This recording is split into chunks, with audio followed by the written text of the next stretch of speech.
तीसरी जंग अजीम का बगल बच गया। अमेरिका शदीद परेशानी का शिकार। ईरान ने खौफनाक ऐलान कर दिया।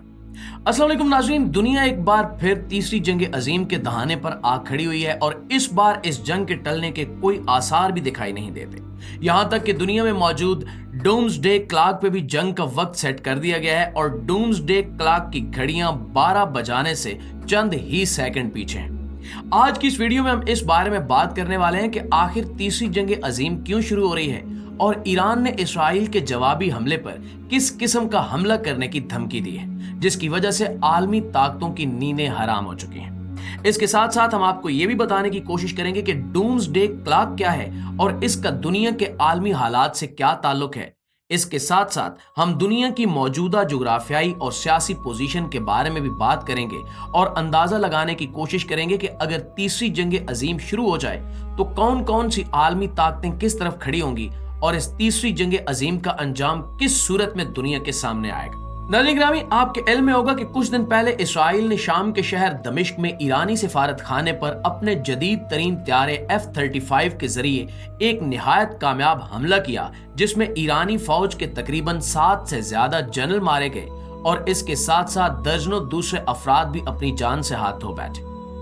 आलमी कवानीन के मुताबिक किसी भी मुल्क में कोई भी सिफारत खाना उस मुल्क की जमीन तस्वुर किया जाता है, इसलिए किसी भी सिफारत खाने पर हमला गोया उस मुल्क पर हमला तस्वुर होता है। इससे पहले गजा में जारी मज़ामती ग्रुप और इसराइल के दरमियान जारी जंग में ईरान ने बहैसियत मुल्क शिरकत नहीं की थी, लेकिन अपनी प्रॉक्सीज के जरिए फलस्तीनी मुजाहिदीन को सपोर्ट जरूर करता रहा। फलस्तीन की जानिब से मिलने वाली यही सपोर्ट इसराइल की नजरों में बहुत ज्यादा खटक रही थी और इसी का बदला लेने के लिए उन्होंने दमिश्क में ईरानी सरजमीन पर हमला किया। ईरानी सिफारत खाने पर हमले के बाद ईरान के लिए आलमी कवानीन के तहत यह जरूरी हो गया था कि वो इस हमले का जवाब दे ताकि अक़वाम आलम में एक खुद मुख्तार और आजाद मुल्क होने का ईरानी तस्वुर कायम रह सके और ईरान के हलीफ ममालिक इसकी जानिब से बदजन न हो जाएं कि जो मुल्क अपने सिफारत खाने पर हमले का जवाब नहीं दे सकता वो हमारे लिए कैसे खड़ा होगा। अक़वाम मुत्तहिदा के आलमी कवानीन के सेक्शन सी के तहत ऐसी किसी भी हमले के लिए कोई भी मुल्क 48 से 72 घंटे तक का टाइम इस्तेमाल कर सकता है, यानी किसी भी हमले के बाद जवाबी हमले के लिए उस वक्त का इस्तेमाल किया जा सकता है। उस हमले के बाद 2 दिन गुजर गए थे और ईरान ने अभी तक कोई कार्रवाई नहीं की थी कि तीसरे दिन ईरान ने आलमी तारीख का सबसे बड़ा ड्रोन हमला लॉन्च कर दिया। ईरान ने अपनी जंग में आजमाए हुए शाहिद 136 नामी ड्रोन इस्तेमाल किए।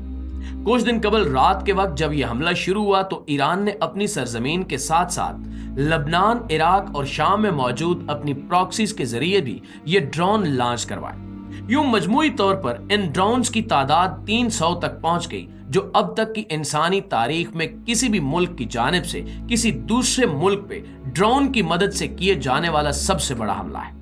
ये ईरानी ड्रोन निहायत सस्ता है और इसके बावजूद निहायत काम की चीज है। ये खुद कुछ ड्रोन है जो अपने हदफ से टकराकर खुद समेत उस हदफ को भी तबाह कर देता है।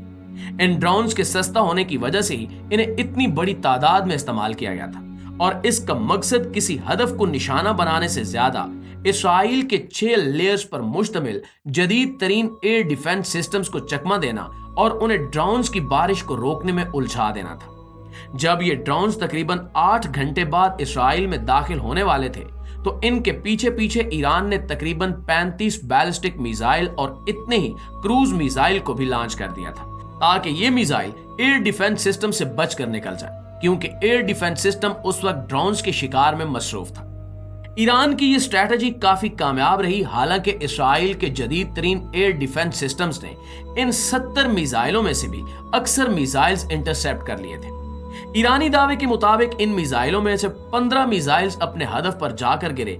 इन अहदाफ में इसराइल की डैमूना में वाक़े एटमी तंसीबात नवाटम एयरबेस, जहां से उन इसराइली F-36 तैयारों ने उड़ान भरी थी जिन्होंने दमिश्क में हमला किया था, और इसके साथ साथ गोलान हाइट्स पर मौजूद इसराइली मिलिट्री का एक खुफिया अड्डा भी शामिल था। इन तीनों मकामात पर यह मिसाइल गिरने की तस्दीक हो चुकी है और इसराइल को इस हवाले से खासा नुकसान भी उठाना पड़ा है। प्यारे दोस्तों, अगरचे ये नुकसान ईरानी सिफारत खाने पर होने वाले हमले के नुकसान से कहीं कम है, लेकिन इसके साथ साथ एक और फैक्टर ये भी शामिल है जिसने इसराइल को हवास बाख्ता कर दिया है। कि एक रात में इसराइल को इन ड्रोन्स और मिसाइल का रास्ता रोकने के लिए अमेरिका, बर्तानिया और फ्रांस समेत लबनान की मदद से जो ऑपरेशन लॉन्च करना पड़ा, महज एक ही रात में उसका खर्च 1.35 अरब डॉलर से भी तजावुज कर गया। ये मैदान जंग में होने वाला कम से कम वक्त में सबसे बड़ा खर्चा है जो अब तक इसराइल की जानिब से किया गया है। यूं मुआशी तौर पर भी ईरान ने इसराइल पर कारी ज़रब लगाई है और अपने आदाफ भी हासिल कर लिए हैं। अब तक की गैर मुसद्दका इतलात के मुताबिक नवाटम एयर बेस के 3 रनवेज उन मिसाइल हमलों में तबाह हुए और वहां ग्राउंड पर मौजूद एक C-130 कार्गो त्यारा भी उस हमले में तबाह हुआ। इसके साथ साथ डेमोना की एटमी तनसीबात को कोई खास नुकसान नहीं पहुंच सका। अलबत्ता गुलान हाइट्स में मौजूद इस्राएली मिलिट्री बेस पर इस हमले का अंजाम खासा तबाहकुन रहा। गुलान हाइट्स में मौजूद इस्राएली मिलिट्री बेस पर इस मिसाइल हमले की वजह से इसराइल के 44 एहलकार मारे गए, लेकिन इसराइल ने अब तक इसकी तस्दीक नहीं की।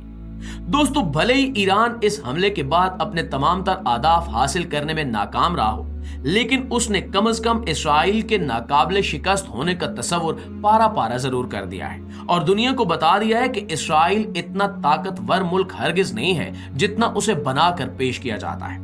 इस हमले के फौरन बाद ही ईरानी नुमाइंदे ने अक़वाम मुत्तहिदा में बयान दिया कि हमने इस हमले से अपने नताइज हासिल कर लिए हैं और अब हम मजीद हमले नहीं करेंगे, क्योंकि हमने अपने सिफारत खाने का बदला लेना था जो हम ले चुके हैं। इसलिए इस मामले को हमारी जानिब से खत्म समझा जाए। इस बयान का मकसद महज यही था कि ईरान उस वक्त किसी भी फुल स्केल जंग में उलझना नहीं चाहता और अपनी प्रॉक्सीज के जरिए इसराइल को कमजोर से कमजोर करना चाहता है। अलबत्ता इसराइल ने इस हमले पर शदीद रद्द अमल जाहिर किया है और ईरान को धमकी दी है कि वो इस हमले का जवाब जरूर देगा और हम ईरान पर जवाबी हमला करेंगे। पिछले 2 से 3 दिन से यही सूरत हाल चल रही है और अब तक इसराइली हुकूमत की जानिब से किसी भी हमले का ऐलान नहीं किया गया। अलबत्ता मुमकिन हमले के पेश नजर अमेरिका ने इसराइल को रोकने की काफी कोशिश की है, क्योंकि इस वक्त खुद अमेरिका भी नहीं चाहता कि वो आलमी तौर पर किसी जंग में उलझे। इसकी वजह यह है कि अमेरिका इस वक्त अपनी तारीख के बदतरीन मुआशी और जंगी बहरान से गुजर रहा है और अब इस वक्त वो किसी भी बड़ी जंग के लिए तैयार नहीं है। ताहम इसराइल अमेरिका की जानिब से इन वार्निंग्स को किसी खातिर में नहीं ला रहा और वो मुसलसल इसी आज़म का आदा कर रहा है कि हम ईरान पर जवाबी हमला जरूर करेंगे। दोस्तों, अगर ये जंग होती है तो इससे पहले ही चीन और रूस खुलकर ईरान की हिमायत का ऐलान कर चुके हैं। अगर चीन और रूस ईरान की मदद के लिए इस जंग में शामिल हो गए तो अमेरिका को भी मजबूरी के आलम में इस जंग में शामिल होना पड़ेगा और यूं दुनिया में एक तीसरी और भयानक तरीन आलमी जंग छिड़ जाएगी। अब देखना यह है कि इसराइल अपनी धमकियों को अमली जामा पहनाता है या नहीं और ईरानी सरजमीन पर जवाबी हमला करेगा या नहीं, और करना है तो कब करेगा। ईरान इसका जवाब किस अंदाज से देगा और आलमी दुनिया पर इसका क्या रद्द अमल होगा। अलबत्ता इस वक्त वो क्लॉक जिसमें दुनिया की सियासी सूरत हाल के मुताबिक ये अंदाजा लगाया जाता है कि तीसरी जंग अजीम कब छिड़ सकती है और उसे डूम्सडे क्लॉक कहा जाता है, इस क्लॉक की सुइयां 12 बजने से चंद ही सेकंड पीछे कर दी गई, क्योंकि दुनिया में इस वक्त शदीद कशीदगी का माहौल चल रहा है। अब ये आने वाला वक्त ही बताएगा कि आइंदा आने वाले चंद दिनों में क्या होने वाला है। लेकिन इस हवाले से आप दोस्तों की राय क्या कहती है, नीचे कमेंट सेक्शन में हमें जरूर बताइएगा। इंशाल्लाह आपसे मुलाकात होती है अगली वीडियो में। तब तक अपना इर्द गिर्द के लोगों का, अपने प्यारों का ढेर सारा ख्याल रखिएगा। अल्लाह निगहबान।